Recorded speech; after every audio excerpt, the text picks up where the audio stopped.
why do I like AJ? Why do I give AJ the time? Why have we got the relationship we got? Right? So, yeah. Someone got robbed for a few $100,000 a few years ago, and they put a tracker on their car. Right? So the story was a friend of mine got robbed for just under £500,000, and basically the person put a tracker on their car, but then the tracker got wiped, so they had no information on the tracker.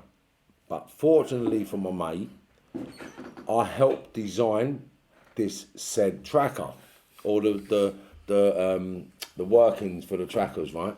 So we helped design the tracker, and then the person that designed the tracker fucked off to France, right? Because I was in prison when he fucked off, but he fucked off to France, and basically he knocked his partners in England and set up with a French firm in France. But anyway, what happened is, because I knew who he was, and I knew that all the data on that tracker has to be saved, yeah, for data protection by the company's server for 7 years. Right, they had to store all the information. They couldn't get rid of it. So that information that was on that tracker has to be stored for 7 years. So I know the person who's got the tracker server can reload the tracker from their server, right? So that's when my friend come to me, said he'd been robbed and the tracker's been wiped. Do I know anybody? Obviously, I knew about the tracker. So I've took the tracker. So I've rung my mate and said, right, remember such and such, have we done the tracker with? He said, yeah. I said, right, I need to find him. He said, that's not a problem. I've got his address. I said, are you joking? He said, nah. He said, I know where he is. I said, shut up. I said, well, look, I need the information put back on the tracker. He said, well, you need to go over there.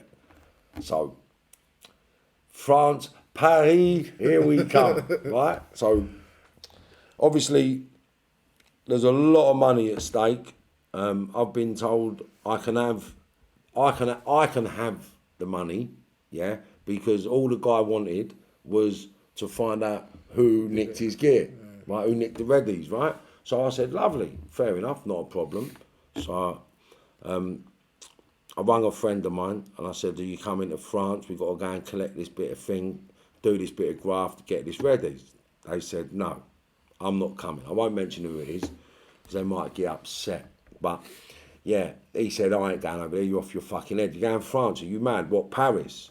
You're mad, mate. You're off your head. They're lunatics over there. So I said, well, I'm going over. I said, have you got anyone round you that can have a row? Because I just need someone to, like, basically have the row. Like, because I've got one leg and one eye, I just need someone on my right-hand side who can have a terrible tear-up. So he said, as it happens, I've got a boxing kid. So I said, yeah. So I said, all right, let me have a word with him. So I rung you out, and then we met, didn't we? Yeah. And I offered him percentages of the money that I was getting to come over. And what I said to him is that I said, you won't have to do anything, you just got to stand there. And this is what I liked about him. I said, all I want you to do is just say nothing to everybody. If someone says anything to you, just look through them. Don't even acknowledge them. Don't say hello, don't say all right, don't say yeah, don't say nothing. Just look at them, right? Don't say a word. That's all I want you to do, and you can have X, Y, Z. He said, all right, I'll do that. So he goes over there. Steam's in the office. I just sort of just demanded they get their boss on the phone. They got their boss on the phone. No, he said he was there. And he said, can we go outside? When he said, can we go outside? He said, no, you frightened the office. Look, can you do me a favour? So I just said, look, no disrespect. When I've gone in the office, I said, no disrespect. You see you.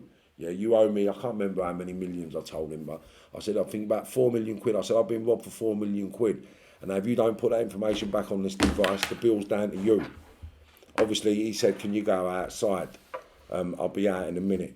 Yeah, he said, you're frightening the office. So I know when I've gone outside, he's rung a few of his French bosses or the investors and said, look, there's a geezer here screaming and shouting. He said this, he said that.